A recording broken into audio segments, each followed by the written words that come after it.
AT&T is out with an earnings beat for the second quarter, showing momentum in consumer additions across its growing 5G wireless and fiber networks. But the telecom is lowering its full-year free cash flow guidance, taking a hit from higher capital investments and timing of customer collections. Joining us now to break this all down is AT&T's CFO, Pascal Desroches. Pascal, good to see you here this morning. The stock is under a good deal of pressure here, down close to 10% right now, and it looks to be concerns about free cash flow guidance and how consumers are paying their bills. Take us through what you are seeing from that typical AT&T consumer right now.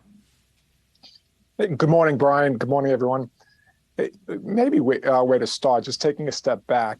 The fundamentals of the business remain really strong. We are growing customers at a rate we haven't seen in some times. We raised the service revenue guidance for our mobility business, which is by far the largest business of AT&T, and our fiber business is also performing well. So all in all, really strong demand for our products and services.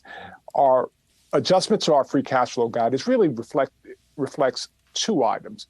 One, because we're growing faster, we're investing more to support that growth. So that is one piece of it, and you're seeing that in the form of higher payments for devices as we are growing more customers than we anticipated.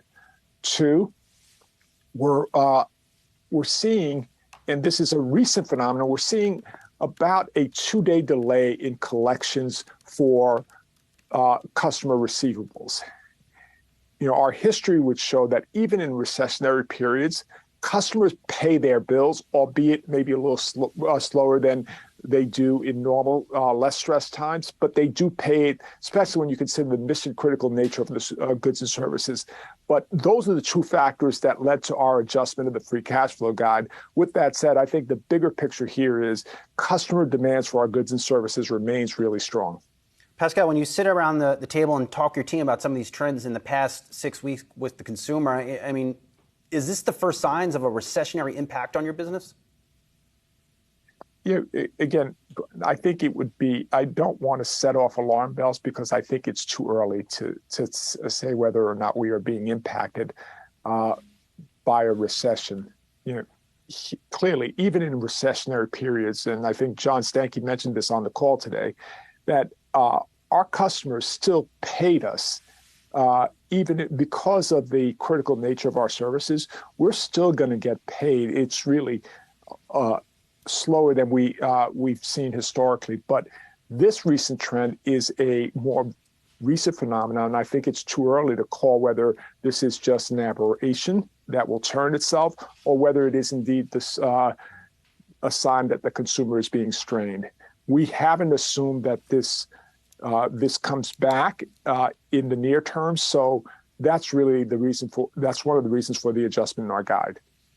Pascal, it's Julie here. Just to get a little more granular on this, if we could, I'm curious what the default rate or the non-payment rate does look like in a full-fledged recession, right? And what it's like now versus that scenario. What would characterize that scenario?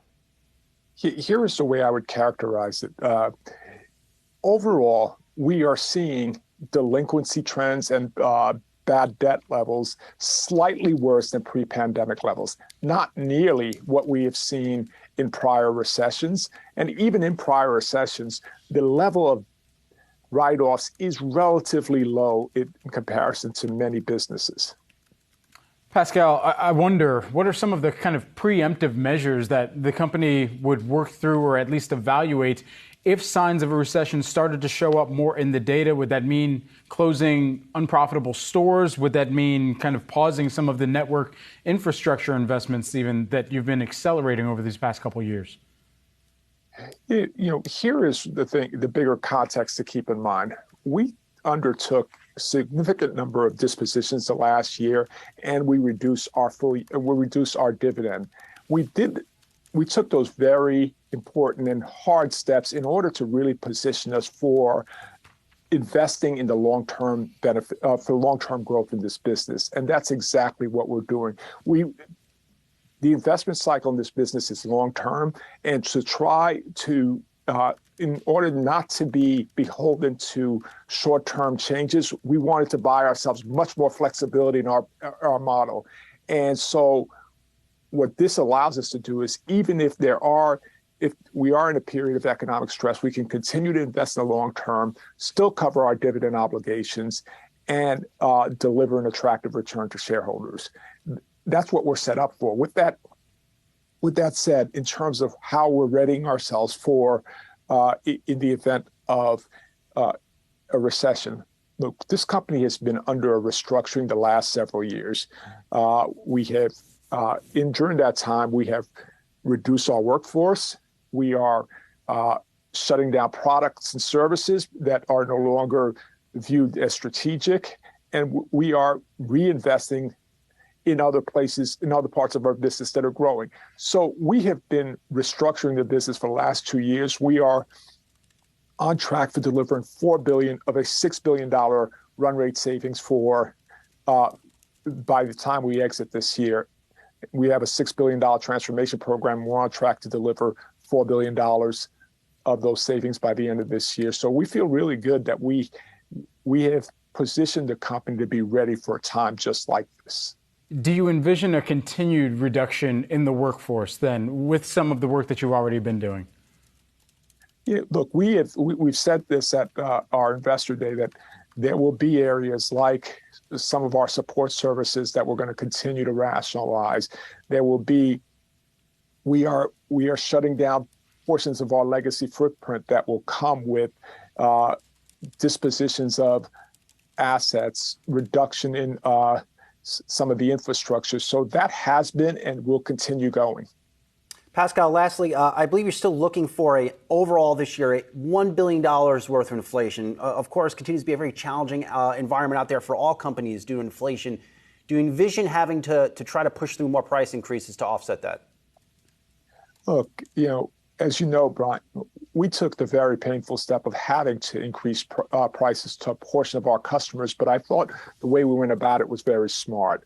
We targeted those customers that we thought we had new plans and they were still on old plans. Those new plans could work better for them, provide them with more value, albeit for a slightly higher price. And look, it's too early to call it, to say we have succeeded in doing that, but it is early signs are really good that that strategy and that approach has worked. And look, in terms of as we look forward, John Stankey has said this, that given the inflation we're seeing in inputs, the responsible thing is to not take options off the table, whether it's continued cost reduction measures and potentially looking back at pricing as we move forward.